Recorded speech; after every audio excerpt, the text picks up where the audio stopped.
I stood in front of the full-length mirror, smoothing down my dress for the 100th time.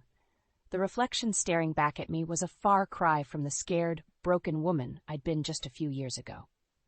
Max's voice drifted up from downstairs, reminding me we'd be late if I didn't hurry.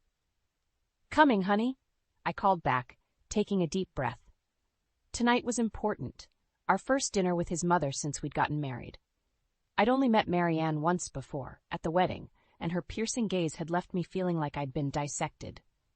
As I descended the stairs, Max's face lit up. "You look beautiful, Leah," he said, pulling me in for a kiss. I relaxed into his embrace, savoring the feeling of safety and love, something I'd never truly known before him. "Thanks," I murmured. "I just hope your mother approves."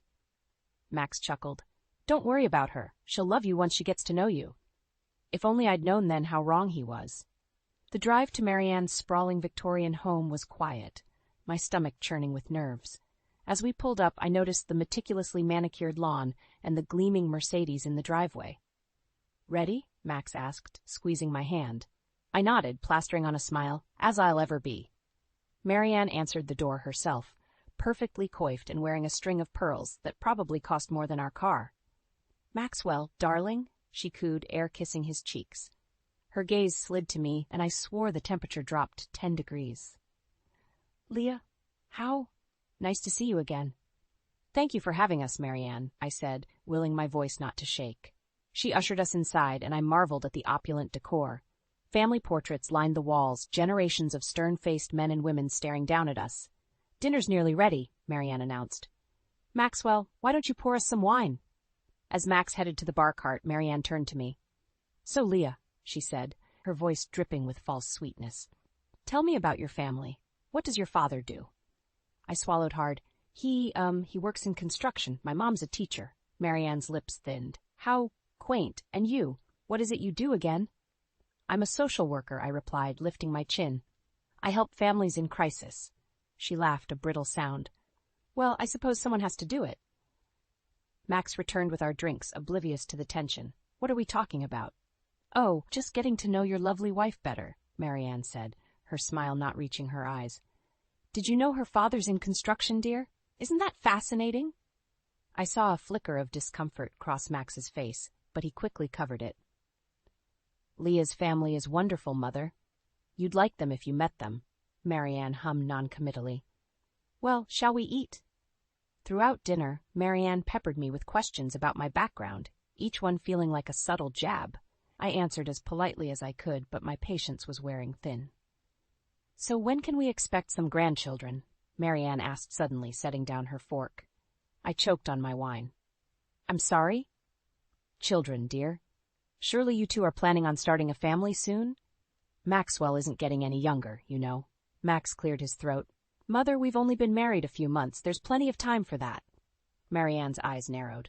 "Nonsense. The Caldwell name needs to be carried on. You do want children, don't you, Leah?" I felt trapped, all eyes on me. "We haven't really discussed it yet," I managed. "Well, you'd better get to it," Marianne said sharply. "A woman your age, fertility doesn't last forever." "Mother," Max warned, but the damage was done.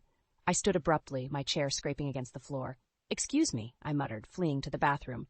As I splashed cold water on my face, I stared at my reflection. What had I gotten myself into?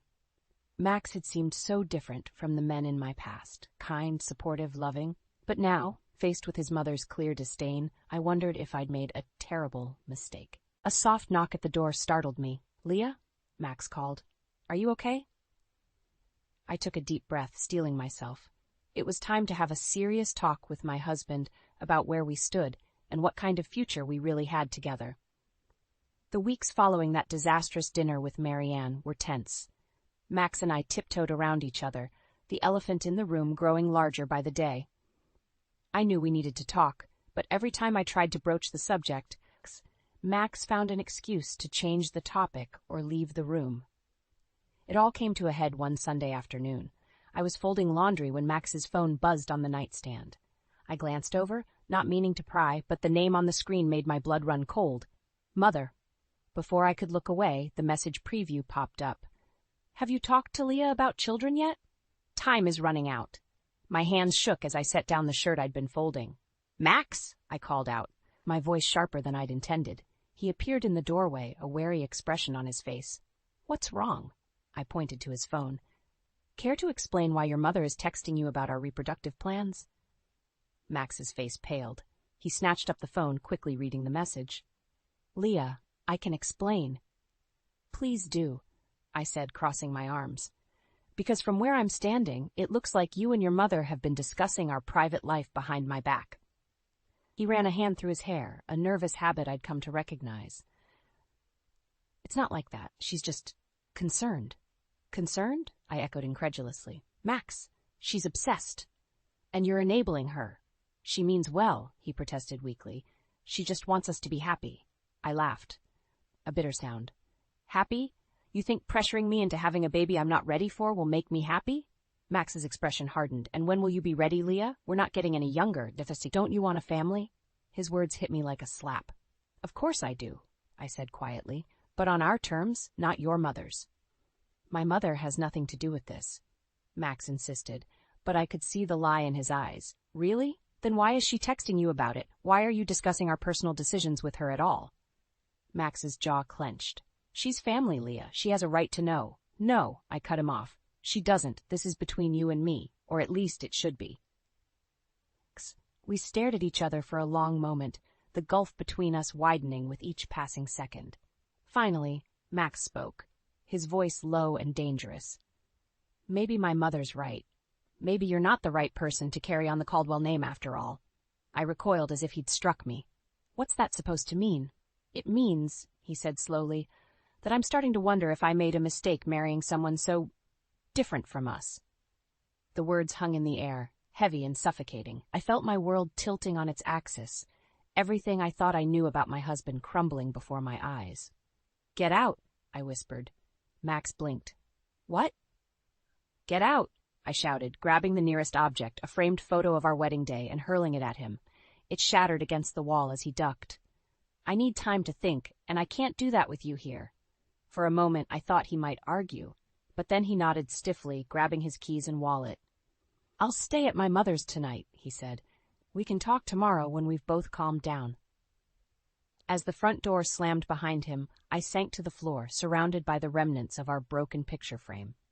How had things gone so wrong so quickly? And more importantly, what was I going to do now? My phone buzzed, and I reached for it mechanically. A text from Marianne flashed across the screen. Max told me what happened. You're making a big mistake, dear. Come over tomorrow, and we'll sort this all out. I stared at the message, a cold fury building in my chest. No more playing nice, no more trying to please everyone. It was time to stand up for myself, even if it meant losing everything I thought I wanted. With shaking fingers, I typed out a reply. Stay out of my marriage, Marianne. This is your only warning. As I hit send, I knew I'd just declared war. And I had no idea if I was ready for the battle ahead. The weeks after my confrontation with Max were a blur of tense silences and forced politeness. We'd reached an uneasy truce, but the weight of unspoken words hung heavy between us. I knew we were both waiting for the other shoe to drop. It finally did on a crisp autumn morning. I was sipping my coffee when Max cleared his throat, setting down his newspaper with an air of forced casualness. Leah, he began, his voice carefully neutral. I've been thinking, maybe we should see a fertility specialist. I nearly choked on my coffee. What? Max leaned forward, his eyes earnest. It's been months, and we're not getting any younger. I just think it might be wise to explore our options. The unspoken pressure from Marianne hung in the air like a toxic cloud. I set my mug down with a sharp clank. Max, we agreed to wait. I'm not ready. When will you be ready? He interrupted, frustration seeping into his tone. We can't put this off forever, Leah. Don't you want a family? His words stung, but I forced myself to stay calm. Of course I do, but on our terms, not your mother's. Max's jaw clenched. This isn't about my mother. This is about us, our future. I laughed bitterly. Is it? Because it feels an awful lot like it's about appeasing Marianne and her obsession with continuing the Caldwell line. That's not fair, Max protested, but I could see the flicker of guilt in his eyes. Isn't it? I challenged. Then why the sudden urgency? Why can't we just let things happen naturally? Max ran a hand through his hair, a telltale sign of his agitation. Because we don't have the luxury of time. Look, I've already made an appointment with Dr. Reeves. She's the best fertility specialist in the city. I felt like I'd been slapped. You what? Without even discussing it with me first? I knew you'd react like this, Max said, his voice rising. That's why I didn't tell you. Sometimes, Leah, you need a little push. A push, I echoed incredulously. This isn't a push, Max. This is a shove off a cliff. We glared at each other across the kitchen table, the distance between us seeming to grow with each passing second. Finally, I took a deep breath, forcing my voice to remain steady.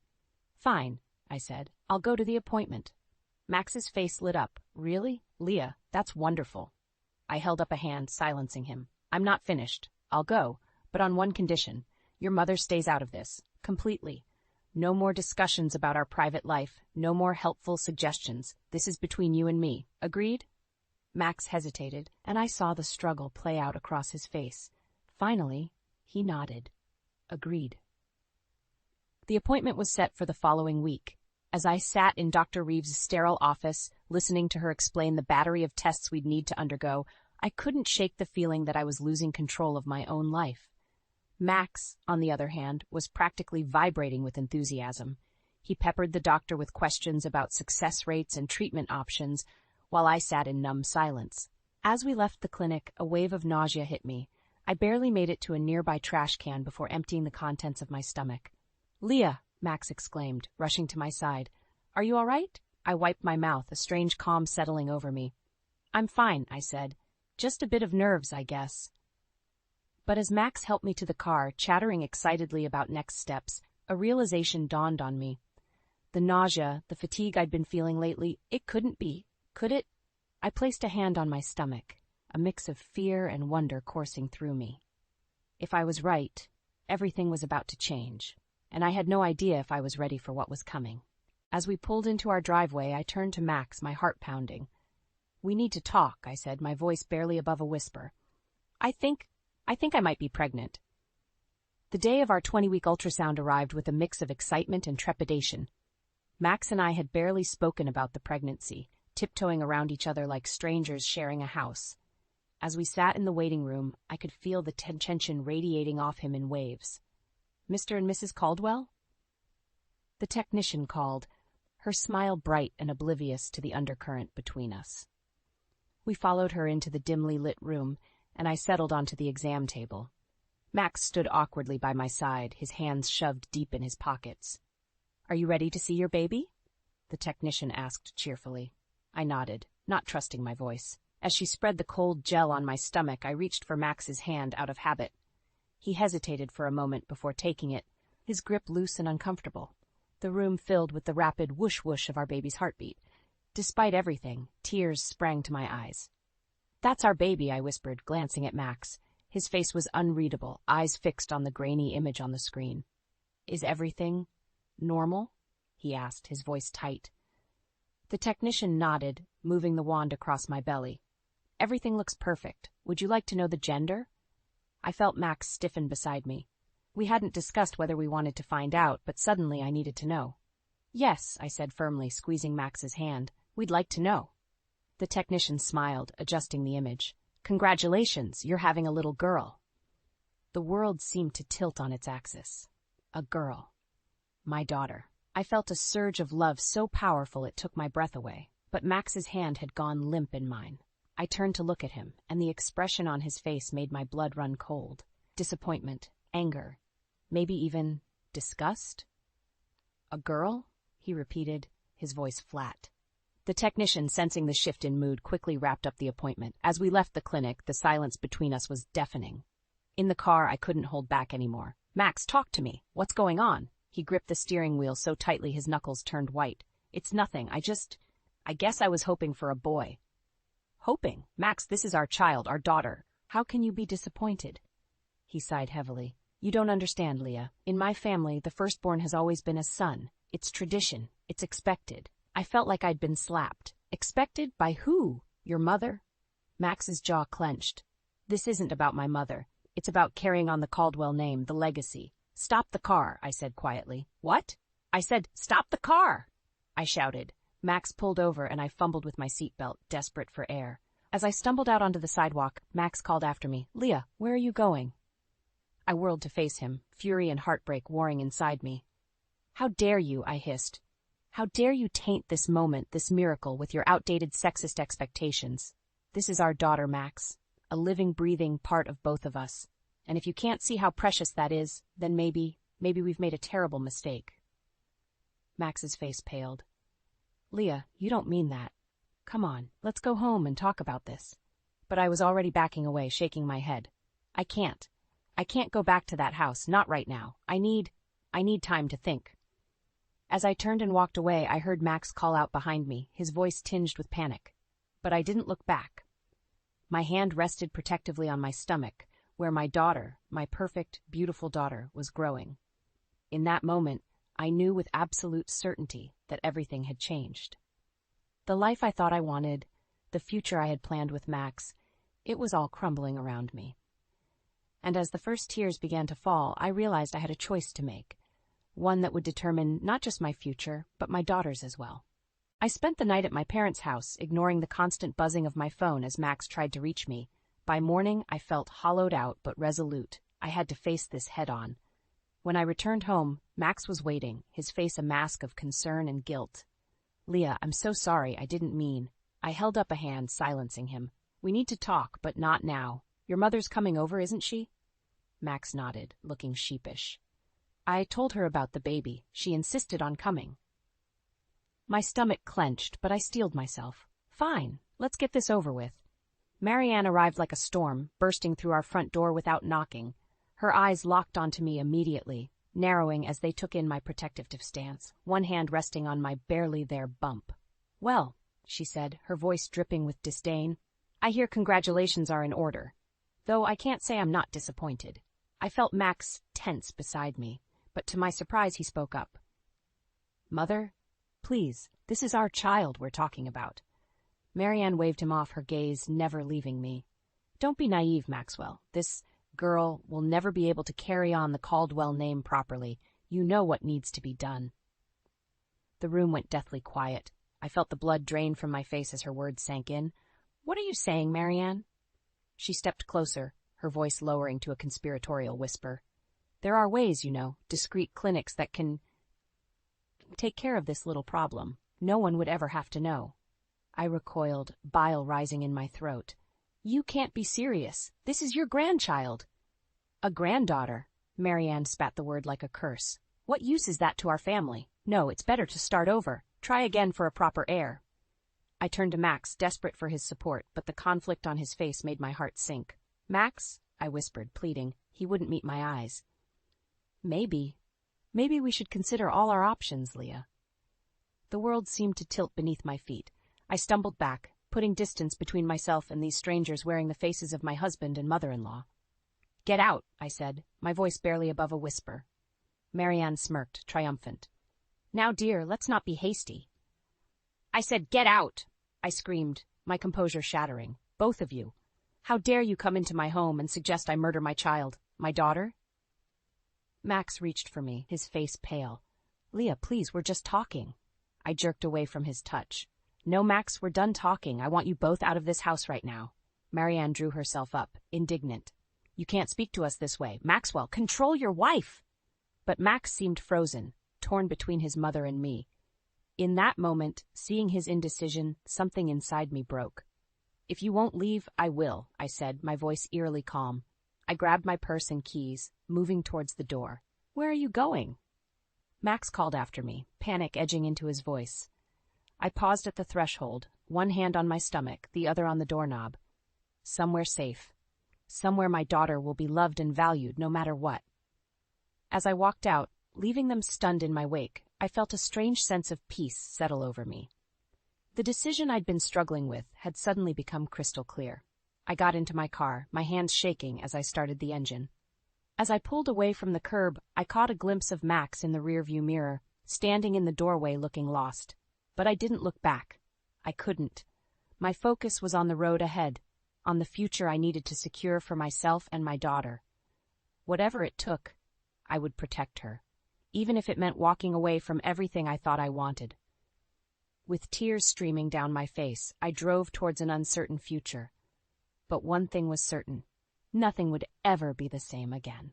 I spent the next week at my parents' house, ignoring Max's constant calls and messages. My mom hovered anxiously, while my dad muttered about teaching that boy a lesson. But I needed time to think, to plan my next move. On the 8th day, a text from Max finally broke through my defenses. "Please, Leah, we need to talk. I'll meet you anywhere."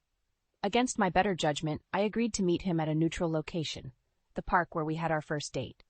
As I approached our old favorite bench, I saw Max pacing, looking haggard and sleep-deprived. "Leah," he breathed, relief washing over his face. "I've been so worried."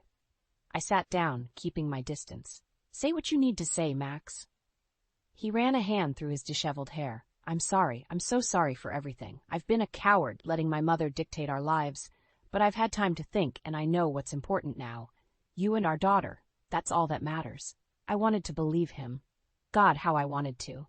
But the memory of his silence in the face of Marianne's cruelty still stung. "Words are easy, Max. But when it mattered most, you didn't stand up for us." "I know," he said, his voice breaking, "and I'll regret that for the rest of my life. But please give me a chance to make it right. I've told my mother she's no longer welcome in our lives unless she can accept our family as it is." I felt a flicker of hope, quickly extinguished by suspicion. "And how did she take that?" Max's face darkened. "Not well. She threatened to cut me off, to write me out of the will. But I don't care about any of that. I only care about you and our baby." I stood up, needing to move to think. "I don't know if I can trust you, Max. How do I know this isn't just another attempt to placate me?" He reached for my hand, his eyes pleading. "Come home with me. Let me prove it to you. I've changed the locks, blocked my mother's number. Our house is ours again. No more interference, no more pressure." Against my better judgment, I let him lead me to his car. The drive home was tense, filled with unspoken words and lingering doubts.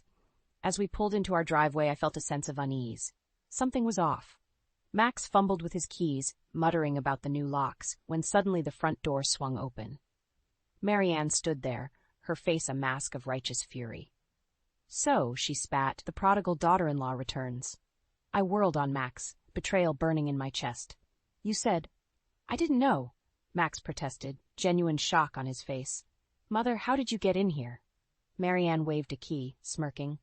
"I had a copy made, of course. Did you really think you could shut me out of my son's life so easily?" I backed away, my hand instinctively covering my stomach. "I'm leaving. This was a mistake." Max grabbed my arm, his grip tight. "Leah, wait. This isn't what I wanted. I swear." Marianne advanced, her voice dripping with false concern. "Now, dear, let's not be hasty. We're all family here. We only want what's best for you and the child." The way she said child sent chills down my spine. I jerked away from Max, my heart pounding. "Stay away from me. Both of you." As I turned to run, I saw something in Marianne's hand. A syringe? My blood ran cold as realization dawned. This wasn't just about control anymore. This was about eliminating the problem entirely. "Max!" I screamed, terror gripping me. "Do something." But Max stood frozen, torn between his mother and his wife, indecision paralyzing him once again. In that moment, I knew with sickening clarity that I was truly alone. No one was coming to save me. If I wanted to protect myself and my daughter, I would have to do it myself. With a surge of adrenaline, I shoved past Marianne and ran, my only thought to get as far away from this nightmare as possible. Behind me, I heard Max calling my name, but I didn't look back. This time I was done with second chances. It was time to save myself. I stumbled into my parents' house, gasping for air, my heart pounding. My mom rushed to me, her face etched with concern. "Leah, honey, what happened?" Through sobs, I recounted the horrifying scene at Max's house. My dad's face darkened with each word, his fists clenching at his sides. "That's it," he growled. "I'm calling the police." "No," I cried, grabbing his arm. "We can't. Not yet. I need help." That's when my mom mentioned Paul. "Remember Paul Hawkins? He's a lawyer now, specializing in family law. Maybe he could help." The name stirred something in my memory, a kind smile, a steadfast presence from my youth. I nodded, desperate for any lifeline. "Call him, please." Paul arrived within the hour, his familiar face now etched with lines of experience and concern. As soon as he saw me, his professional demeanor softened. Leah, he said gently, I'm so sorry you're going through this, but I promise we're going to fight for you and your daughter. Over the next few days, Paul became my rock. We pored over legal documents, building a case not just for divorce, but for a restraining order against both Max and Marianne. Paul's quiet strength and unwavering support gave me the courage to face what lay ahead. We need to move fast, Paul explained one evening, his voice tight with urgency. Max's family has connections. If we don't act now, they might try to manipulate the system. I nodded, feeling a strange mix of fear and determination. What do we do? Paul leaned forward, his eyes intense. We go on the offensive. I've gathered evidence of Marianne's threats, Max's complicity. We'll file for emergency custody and a protection order. But Leah, he paused, taking my hand, are you ready for what comes next? This won't be easy. I placed my other hand over my growing belly, feeling a fierce protectiveness surge through me. I have to be ready. For her. The next morning, as Paul and I prepared to leave for the courthouse, my phone buzzed with a message from Max. Please, Leah, don't do this. We can work it out. For the sake of our family. I showed Paul the message, my hands shaking. He frowned, reading it twice before looking up at me. This could be a trap, Leah. We need to be careful. But something in Max's words tugged at my heart. Despite everything, a small part of me still hoped for reconciliation, for the family I dreamed of. I need to see him, I said, my voice barely a whisper. One last time, to look him in the eye and know for sure. Paul's face tightened with concern. Leah, it's not safe. Let me handle this legally. No, I interrupted, a sudden clarity washing over me. I need to do this. For closure, for strength. I need to face him on my terms. After a long moment, Paul nodded reluctantly. All right, but I'm coming with you, and we do this my way. Controlled environment, witnesses present. As we drove to the agreed-upon meeting place, a busy cafe in the center of town, I felt a strange calm settle over me. This was it, the moment that would define my future, my daughter's future. We entered the cafe, and I saw Max immediately. He looked haggard, his eyes red-rimmed and desperate. As I approached, flanked by Paul and my pair, Max stood, reaching out to me. Leah, please. But before he could finish, the cafe door burst open. Marianne stormed in, her face contorted with rage. You ungrateful little tramp, she screeched, lunging towards me. In that moment, time seemed to slow. I saw Paul move to intercept her, saw my father step protectively in front of me. But it was Max's reaction that froze me in place. He stood there, paralyzed once again, torn between his mother and his wife. And in his indecision, I saw my future laid bare. As chaos erupted around us, I made my choice. No more wavering, no more second chances. It was time to fight for the life my daughter deserved, with or without Max by my side. The cafe erupted into chaos. Marianne's shriek cut through the air as she lunged at me, her eyes wild with rage. Paul moved swiftly, placing himself between us, while my father pulled me back protectively. That's enough, Paul's voice boomed, silencing the room. He turned to Max, who stood frozen, his face a mask of indecision. Control your mother, or I'll have her arrested for assault. Max finally snapped out of his stupor, grabbing Marianne's arm. Mother, stop this! You're making a scene. But Marianne was beyond reason. She wrenched free from Max's grip, her finger pointing accusingly at me. You'll regret this, Leah. I'll make sure you never see a penny of the Caldwell fortune. You and that abomination you're carrying. The room fell silent, all eyes on us. I felt a surge of strength course through me, fueled by anger and a fierce protectiveness for my unborn daughter. I stepped forward, my voice steady and clear. Listen carefully, Marianne, because I'm only going to say this once. I don't want your money. I don't want anything from you or your family. What I want is for you to stay away from me and my child. Forever. I turned to Max, my heart breaking even as I spoke the words I knew I had to say. And you, Max. I loved you. I thought we had a future together, but I see now that you'll never be strong enough to stand up to her, to stand up for us. Max's face crumpled. Leah, please. I can change. We can work this out. No, I interrupted, my resolve strengthening with each word. We can't. I won't raise my daughter in a home where she's seen as less than, where her worth is determined by her gender. She deserves better. I deserve better. Paul stepped forward, placing a comforting hand on my shoulder. Mr. Caldwell, Mrs. Caldwell, I have here a set of divorce papers and a restraining order. I strongly suggest you sign them now, or we'll be forced to take this matter to court. And I assure you, you don't want the details of your behavior made public." Marianne sputtered, her face red with fury. But Max, to my surprise, seemed to deflate. He looked at me, then at his mother, and for the first time I saw a flicker of understanding in his eyes. "Enough, Mother," he said quietly. "It's over." With shaking hands, Max took the papers from Paul and signed them. Marianne wailed in protest, but Max silenced her with a look. "We've lost, Mother. It's time to let go." As they left the cafe, Max paused at the door, looking back at me one last time. "I'm sorry, Leah. I hope you find happiness." And then they were gone. The tension in the room dissipated, leaving me feeling drained but strangely light. Paul turned to me, his eyes filled with concern and something else I couldn't quite name. "Are you okay?" I nodded, placing a hand on my belly. "We're okay, both of us."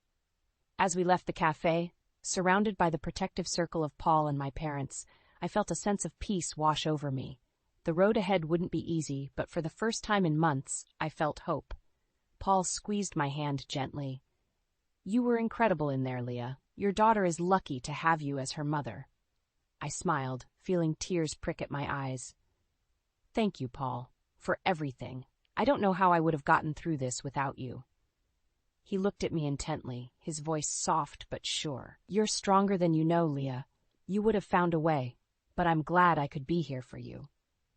As we walked into the sunlight, I felt a kick from my daughter, as if she was affirming my choices. I laughed, a sound of pure joy and relief. "What is it?" Paul asked, smiling at my sudden mirth. "Nothing," I said, grinning. "Just thinking about the future, our future." And as we drove away, leaving the cafe and all it represented behind, I felt a sense of excitement building. The path ahead was uncertain, but for the first time in a long time, I was looking forward to the journey. With my daughter by my side and friends like Paul to support me, I knew we could face anything. The battle was over and we had won. Now it was time to start living.